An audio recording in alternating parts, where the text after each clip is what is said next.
Hello viewers, मैं Manju Sharma divine light for angel 1111 में आप सभी लोगों का स्वागत करती हूँ। और जिनका जन्मदिन है उनको जन्मदिन मुबारक हो, जिनकी शादी की सालगिरह उनको शादी की सालगिरह मुबारक हो। तो जी आज हम करने वाले हैं बहुत बढ़िया रीडिंग, जिसकी कि सबको ज़रूरत है समझने की। ठीक है जी, सबको समझने की जरूरत है। तो वो क्या है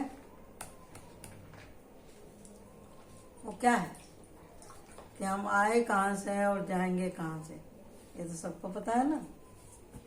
सबको पता है ना, इस हमारे पैदा होने से लेकर मरने तक का जो बीच में जो है ये सब कुछ माया जाल, इससे कैसे निपटना है, क्या करना है, कैसे होता है नहीं होता है, इस विषय में हम बात करेंगे। तो जीवन का चक्र किन किन के सहारे घूमता है, इस विषय पे भी करेंगे। और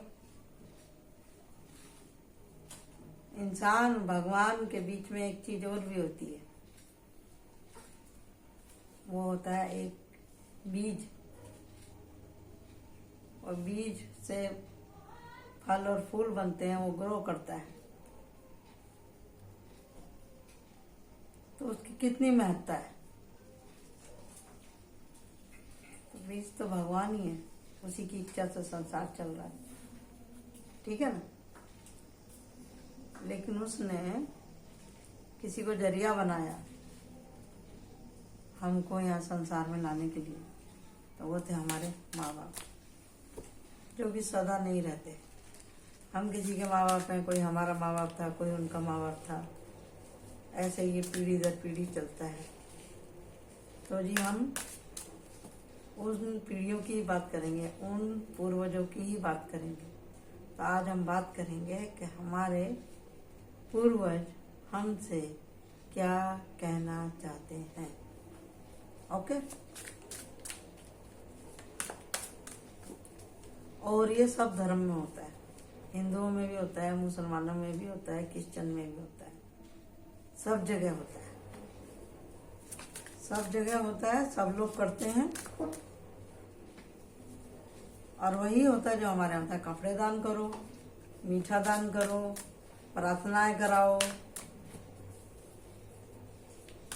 हिंदू लोग ब्राह्मणों को खाना खिलाते हैं, वो लोग चर्च में जाके पास्टर से प्रार्थना कराते हैं और मीठा वगैरह बांटते हैं, वहाँ पे केक वगैरह बांटते हैं, चॉकलेट वगैरह बांटते हैं।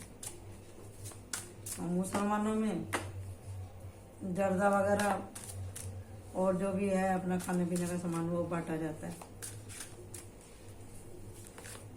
सभी लोग करते हैं अपने पूर्वजों के लिए। और जिनके पास कुछ ना हो तो वो खड़ा होके दोनों हाथ ऊपर कर ले। दोनों हाथ जब वो ऊपर करेगा तो जैसे हम दोनों हाथ ऊपर करेंगे तो हमारे जैसे जेंट्स लोग खड़े होते हैं, जेंट्स लोग ही पानी देते हैं ना देवी देवता को, तो उनकी काख अगर पूरी खुल जाए हाथ ऊपर करने से, नहीं है आपके पास कुछ देने के लिए, तो खाली काख से भी अपने हाथ ऊपर करके बोले, प्रार्थना करें कि भाई मेरे पास नहीं है कुछ देने के लिए, तो एक लोटा जल से भी आप अपने पितरों की वो कर सकते हैं, तर्पण।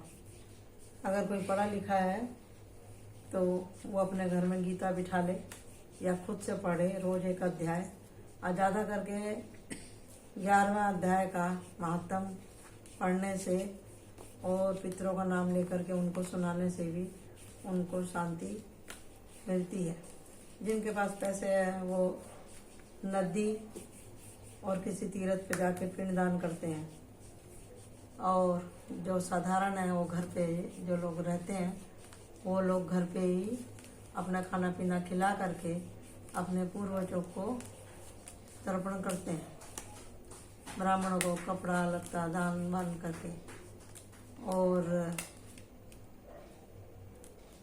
आजकल तो सब जगह से सबको जानकारी मिल ही जाती है, मैं वही बताऊंगी जो आपको नहीं मालूम होगी। लेकिन इतना जरूर है कि करना जरूर चाहिए किसी भी रूप में। किसी भी रूप में। जैसे हमारे यहाँ ब्राह्मण को, हम ब्राह्मण समाज से हैं, मारवाड़ी ब्राह्मण हैं हम लोग, तो जी हमारे यहाँ होता है कि ब्राह्मण को बुलाया जाएगा और उसको ये 2 तरह की सब्जी, रायता, दही बड़े, उड़द की दाल का भोजन होना बहुत जरूरी है, मूली का लच्छा होना बहुत जरूरी रहता है इसमें, और ब्राह्मण को खाना खिलाया जाता है। मीठा जरूर होना चाहिए। खीर का ज़्यादा महत्व होता है, दूध से बने पदार्थ बहुत पसंद रहते हैं। या फिर जिस आदमी की भी आपको तिथि मालूम रहती है उस तिथि पे करते हैं, नहीं होता तो अमावस्या को भी आप कर सकते हैं। जेंट्स का अगर श्राद्ध करना रहता है तो जेंट्स को बुला के खाना खिलाया जाता है, लेडीज का होता है तो लेडीज को खाना खिलाया जाता है। इसके बच्चे वगैरह का रहता है, जैसे कोई बिना उसमें एक्सीडेंट वगैरह में जिनकी मृत्यु होती है उनके लिए खास स्पेशल एक दिन रखा हुआ है। पंचांग में आप देखेंगे, ब्राह्मण से पूछेंगे तो आपको मालूम पड़ जाएगा। और वैसे जर्नल जो जिसकी तिथि रहती है उस पे ही उसका श्राद्ध होता है। तो हमारे जो जिनकी नस्ल से हम पैदा हुए हैं उनको ही हमारे माँ बाप के भी जो माँ बाप रहते हैं, उनके भी जो माँ बाप रहते हैं, उनको हम लोग पूर्वज कहते हैं। यही हमारा डीएनए होता है, जहाँ से हम आए हैं इसी डीएनए में से हम लोग पैदा हुए हैं। तो उसको तर्पण करना बहुत जरूरी रहता है और वो खुश होते हैं तो हम लोगों की प्रोग्रेस होती है, ऐसा माना जाता है और ऐसा होता भी है। अगर बच्चों की शादी वगैरह नहीं हो रही है या कुछ प्रॉब्लम है तो या आपके काम नहीं बनते हैं तो लोग वाग पितरों की शांति भी कराते हैं, पितृदोष उसको बोलते हैं ब्राह्मण लोग। और नहीं तो जिसके ऊपर ज्यादा प्रेम रहता है तो वह आदमी उसके लिए करता ही है, एक अपने मन की तसल्ली के लिए भी, उस आत्मा की तसल्ली के लिए भी। तो ये जरूरी है करना। तो जी अब हम इसको ये देखेंगे कि पितृ कहना क्या चाहते हैं। यहाँ पे जो हमारे पितृ हैं, जो हमारी आज की कलेक्टिव रीडिंग है, इसमें पितृदोष जो भी यहाँ इस रीडिंग को देख रहा है ना, मतलब प्रॉब्लम तो है यहाँ पे। जो भी इस रीडिंग को देख रहा है ना, उसके जीवन में कहीं ना कहीं तो प्रॉब्लम है। आप बोलेंगे ऐसे क्यों कह रहे हो आप? देखो, सर्व सुखी तो कोई भी नहीं है। किसी का किसी से लड़ाई झगड़ा चालू है, कहीं किसी का दिल टूट गया है, कहीं कोई सो नहीं पा रहा, कहीं कोई सोच रहा है कि मैं तो यहाँ रह नहीं सकता, मैं चला जाऊं। कोई सोच रहा है अरे मुझे ये भी मिल जाता, मुझे वो भी मिल जाता, मुझे तो कुछ मिल नहीं रहा। ये सोच रहा है कि मेरे को तो भैया दुनिया से मन ही मेरा उठ गया। ये सोच रहा है कि चलो भाई इसको कैसे जाल में फंसाऊं। ये दोनों एक ही जैसी है। ये जो है नाइट ऑफ कप, ये भी कोई बहुत तेजी से ऑफर लेके आ रहा है आपकी तरफ में। अब बोल रहा है आपसे बोल रहा है कि भी आप मेरे कहीं में चलो। आपको मीठे मीठे सपने दिखा रहा है, माया जाल, इल्यूजन में डालना। और ये डेविल का मतलब ये है कि जब पितृदोष हो जाता है तो ये भी है यहाँ पे दिखाई दे रहा कि किसी के परिवार में ऐसी भी प्रॉब्लम है कि पितृ उसके शरीर के ऊपर आते हों और बड़ा हंगामा कर जाते हों, घर में खुल के भी आते हों, बोलते भी हों कि मुझे ये चाहिए, मुझे वो चाहिए। ऐसा भी यहाँ पे मुझे दिखाई दे रहा है। जब ज्यादा ही उपद्रव हो जाता है ना तो कोई भी काम नहीं बनता और लोगों को कुछ दिखाई भी नहीं देता, कुछ समझ में भी नहीं आता हम करें तो करें क्या। तो वो करने का बस यही जरूरी है कि भी जो भी आपके धर्म में, जिस भी धर्म से आप ताल्लुक रखते हैं, उसके हिसाब से आप अपना रिचुअल पूरा करिए, ठीक है। किसी के पास ज्यादा कुछ नहीं है तो 1 लोटा पानी लेकर के सुबह नहा धो करके जरा सा उसमें गुड़ डाल लें और पितरों का नाम लेकर के दक्षिण दिशा की तरफ छोड़ दें। एक नया कोरा मिट्टी का दिया लेकर के आए अपने घर के दक्षिण स्थान में या दरवाजे के बाहर दक्षिण दिशा की तरफ करके एक दिया भी आप लगा सकते हैं। बहुत से लोग तो जिनके घर के पास में नदी तालाब है वो नदी में भी परवाह कर सकते हैं सफ़ेद फूलों को और दिए को। एक छोटे पत्ते की आप नाव बना लें और उसमें रख दें दिए को तो चला जाएगा। पत्तल भी आते थे पहले, आजकल तो आते नहीं है। प्लास्टिक का दोना या आप डालेंगे थर्माकोल का बना हुआ तो वो तो जल जाता है, समझे जी। या पीपल के नीचे भी आप अपने पितरों के नाम का डाल सकते हैं, वहाँ पे दिया जला सकते हैं। घर में नहीं जलाना है, बाहर जलाना है इसको। तो यही यहाँ पे सब निकल के आया हैगा। आपके पितर आपसे ये कहना चाह रहे हैं कि आप उनको ग्रेटिट्यूड दिखाएं, उनसे प्यार करें, उनकी आत्मा की शांति के लिए पाठ करें, पूजा करें, गुरुद्वारे में सेवा करें। अगर आपकी कैपेसिटी है तो आप 2-3 आदमी या उससे ज़्यादा भी आदमी लोगों को आप खाना खिला सकते हैं। हॉस्पिटल में जाके फ्रूट वगैरह बांट सकते हैं। अगर आपको उनका नाम मालूम है तो उनका नाम लेके भोजन कराइए। अगर आपको ये सब नहीं मालूम है तो आप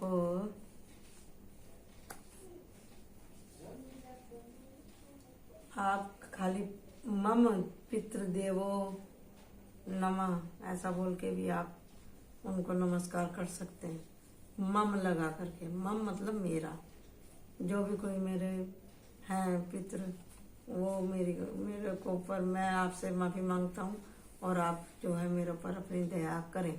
ऐसा भी अगर हम बोलते हैं तो भी काम बनता है।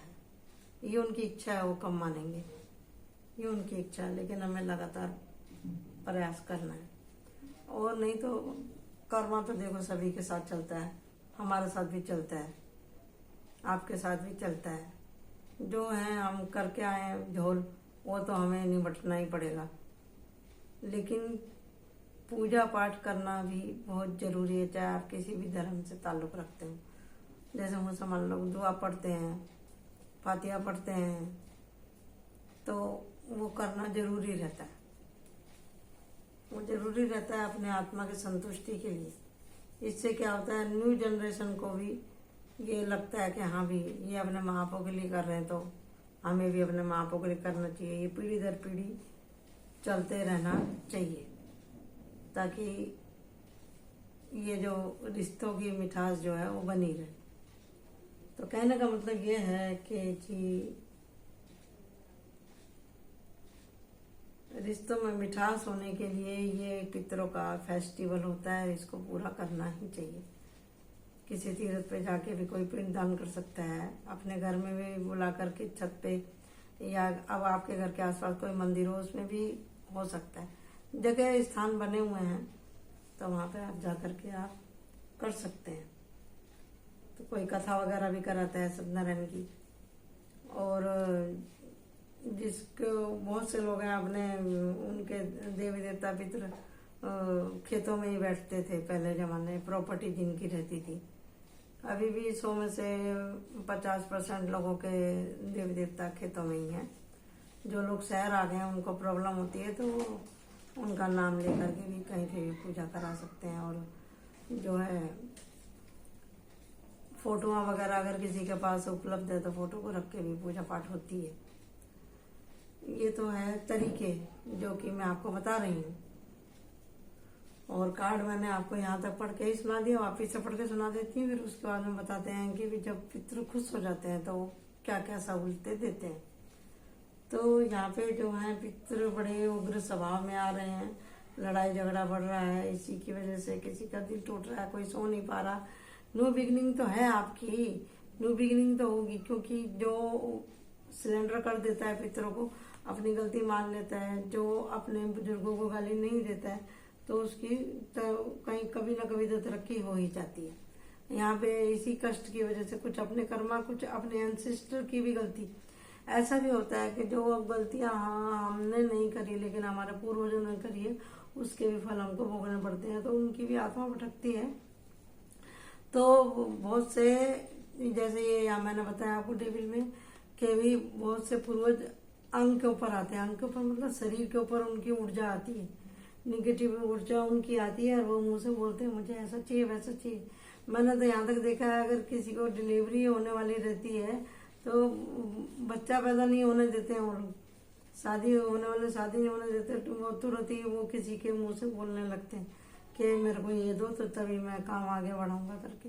ऐसा हमारे भी परिवार में है कि अगर किसी औरत को दर्द हो रहे हैं तो अगर उसने पितरों के नाम के पैसे उठा के नहीं रखे तो फिर वो बच्चा पैदा होने में बहुत परेशानी होती है। जैसे आप उनके नाम का पैसा उठा कर रखेंगे तो बच्चा नॉर्मल हो जाता है और बहुत जल्दी हो जाता है। ऐसा मैंने देखा है, ये मेरी आंखों देखी और मेरी खुद के ऊपर गुजरी हुई बात है। तो ऐसे ही बात है कि भी आपके पूर्वज आपको पर्चा देते हैं, पर्चा दे, इसको पर्चा देना बोला जाता है। तो वो किसी ना किसी के ऊपर आकर के बोलते हैं। तो शादी ब्याह और शुभ फंक्शन में पितरों के नाम से दान किया जाता है, उनकी पैरावनी वगैरह निकाली जाती है, मीठा वगैरह निकाला जाता है। मीठा इनको बहुत पसंद रहता है, खुश रहते हैं। और जहाँ जिनके घर में शादी होती है तो दुल्हन के तरफ से भी कपड़ा लत्ता आता है पितरों के नाम का। ऐसा हमारे में चलता है। किन किन के में चलता है वो बताइएगा प्लीज, ठीक है। और बहुत से लोगों में मैंने देखा है कि घर की एक बुजुर्ग ही करती है श्राद्ध, बाकी के परिवार वाले नहीं करते। ऐसा मैंने बनारस साइड में देखा है कि एक ही आदमी करेगा घर का सारा रिचुअल, दूसरा कोई करता ही नहीं है। चाहे उनके 6 लड़के हैं चाहे वो 6 भाई हैं, वो लोग नहीं करेंगे, जो सबसे बड़ा बस वही करेगा। तो ये मुझे मालूम नहीं कि वो जॉइंट फैमिली की वजह से करते हैं, ऐसा क्यों करते हैं। वो बोलते नहीं, हमको जब तक हमारा गार्जियन नहीं बोलेगा आप सब लोग करो, जब तक हम लोग में नहीं करते। लेकिन हमारे ये आपका उत्तराखंड, नेपाल, दिल्ली और आपके ये मद्रास और एमपी साइड में ऐसा रिवाज है कि अगर किसी के 4 बच्चे हैं तो चारों के चारों ही मिलके अपने अपने घर पे श्राद्ध करते हैं। उत्तर प्रदेश में भी ऐसा ही होता है, पश्चिम उत्तर प्रदेश में। पूर्व में तो ये बनारस आ गया, वहाँ पे ऐसा नहीं चलता। लेकिन उनके पास में गंगा जी नजदीक पड़ती है तो वो लोग अपने गंगा जी पे जाके कर लेते हैं। हाँ, तो यहाँ तक मैंने आपको बताया कि भी ऐसे ऐसे प्रॉब्लम होती है। जब बैलेंस ये सारी दिक्कतें आने लगती हैं पूर्वजों की ना फरमानी की करने की वजह से या उनको ना मानने की वजह से इतनी दिक्कतें आती हैं। लेकिन जैसे ही आप उनको ऑफर करते हैं अपना प्यार, बाउंड्री सेट करते हैं, उनको बोलते हैं आप रुकिए प्लीज, आप मेरे को आगे बताइए, तो सपने भी दिखाई देते हैं किसी को। अगर आपको इन पितरों के दिनों में अगर आपको सांप दिखाई देता है या कोई सफेद कपड़े पहने हुए आदमी दिखाई देता है या जिसका श्राद्ध रहता है वो ही आगे आपको दिखाई देता है, या फिर बार बार कुत्ता आपके दरवाजे पे आए, गाय आपके दरवाजे पे आए, ज्यादा करके आपको गाय भी अगर दिखाई देती है, कुत्ता, गाय, सांप अगर आपको सपने में दिखते हैं तो समझिए कि आपके पितर आपको याद कर रहे हैं, वो आपसे कुछ कहना चाहते हैं। और पितरों का कभी कभी वो लोग आके डायरेक्ट ही बात करते हैं सपने में कि मुझे ये चीज चाहिए, ये तूने ऐसा नहीं किया, वो याद भी दिलाते हैं। तो सपनों के थ्रू भी आपको ऐसा सिग्नल मिल सकते हैं। किसी को छोटे छोटे बच्चे भी दिखाई देते हैं, तो छोटे छोटे बच्चे दिखाई देते हैं, अगर आप उनसे बात करने की कोशिश करो तो वो कुछ 1 या 2 शब्द बोलता है जरूरत वाला और फिर वो गायब हो जाता है। ऐसा सपना भी एंसेस्टर की तरफ से दिखाई देता है। तो जी यहाँ पर जब हम बाउंड्री सेट करते हैं, उनसे माफी मांगते हैं, उनसे मदद मांगते हैं और जब पितर लोग खुश हो जाते हैं ना तो फिर वो अपना ब्लेसिंग भी खूब देते हैं। तो जब हम बोलते हैं कि जो आप हमको पर्चा दिखाइए, आप बोल के सोते हैं तो वो सपने में भी आता है किसी किसी को। और यहाँ पर हम ऑफर करते हैं उनको अपना खाना पीना, अपनी रिस्पेक्ट, तो वो बहुत खुश होते हैं। जो हमको नहीं बात समझ में आ रही थी वो समझ में आने लगती है। व्हील ऑफ फॉर्चून हमारा घूमता नसीब का, हम थोड़ी सी हिम्मत करते हैं और मिल करके सब एक्शन में आते हैं तो हमारे पितर हमको जिनको कि हम बोलते हैं वो तारा बन के बैठे हैं, वो ऊपर से बहुत खुश होते हैं। वो संकोच में पड़ जाते हैं अपने बच्चे को देख कर के मेरे बच्चे ने चलो मुझे याद तो किया कैसे भी। वो बहुत खुश होते हैं, फिर हमको रुपया पैसा देते हैं, हमको गुण शांति देते हैं, हमको भक्ति देते हैं, और मतलब बिजनेस और आपके पढ़ाई लिखाई सफलता अबंडेंस आपकी बढ़ने लगती है। और क्या होने लगता है, आप मन से पवित्र होने लगते हैं, शादियां होने लगती हैं आपके घर में, और आपकी इंट्यूशन तेज हो जाती है, हर तरफ आपकी इज्जत होने लगती है। शादीशुदा जीवन भी आपके खुशहाल हो जाते हैं। देखो यहाँ पे 3 कार्ड आए हैं, 4 कार्ड आए हैं शादी के। यहाँ पे मैं देख रही हूँ कि किसी के घर में बहुत जल्दी शादी होने वाली है। जैसे ही आप ये रीडिंग देखेंगे और आपको जैसे जैसे बताया गया आप वैसा करते हैं तो जल्दी ही आपके घर में कोई खुशखबरी सुनाई देगी। बच्चा भी पैदा होने वाला है, ये भी हो सकता है कि शादी के बाद ही तो बच्चा भी आए। और यहाँ भी दिखाई दे रहा है कि जो लोग प्यार करते हैं, जिनके घर में बच्चे का किसी से अगर अफेयर चल रहा है तो वो शादी जरूर होगी डेफिनेटली। और आप उनके नाम से डोनेट भी कर सकते हैं, रुपया पैसा खाने पीने की चीज। और हरमिट वो आपको ऊपर से उजाला दिखा रहे हैं कि मेरे बच्चे तू सही रास्ते पे चल रहा है और ऐसे ही चलते रहना, हम तेरे साथ हैं। तू जो दिया जलाता है हमारे नाम से, एक्चुअल में उसी दिए की रोशनी से मैं तेरा जीवन रोशन करता हूँ। आज की यही है हमारी reading. Thank you so much. Like my channel and subscribe my channel. Bye bye. यही सब आपके एंसेस्टर कहना चाहते हैं आज।